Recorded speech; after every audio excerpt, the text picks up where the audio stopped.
Assalamu alaikum wa rahmatullahi wa barakatuh. Aujourd'hui, nous allons parler d'un trésor méconnu, le silence.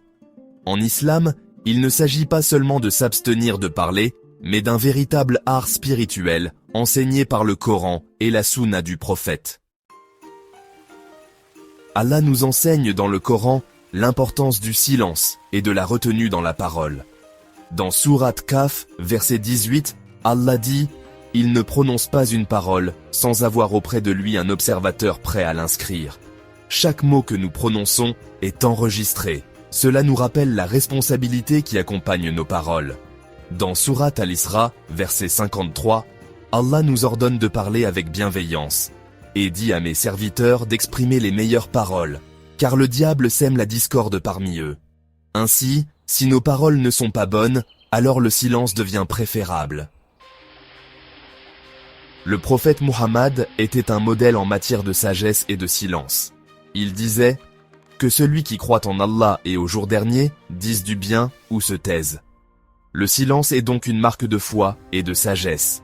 Il gardait souvent le silence et parlait peu, sauf pour dire des paroles justes et utiles. Ses compagnons rapportent qu'il réfléchissait avant de parler et ne s'exprimait que lorsque c'était nécessaire. Le silence a plusieurs avantages. Il préserve notre langue des péchés, comme la médisance et le mensonge. Il nous permet de mieux écouter et comprendre les autres. Il favorise la réflexion et la spiritualité. Le prophète a dit « Le silence est une sagesse, mais peu de gens l'observent », rapporté par Al-Bayhaqi. En résumé, le silence en islam est un signe de sagesse et de foi. Il ne s'agit pas d'un simple mutisme, mais d'un choix conscient de ne parler que lorsque nos paroles sont bénéfiques. Alors, la prochaine fois que nous nous apprêtons à parler, posons-nous cette question. Mes paroles rapprochent-elles d'Allah ou m'éloignent-elles de lui?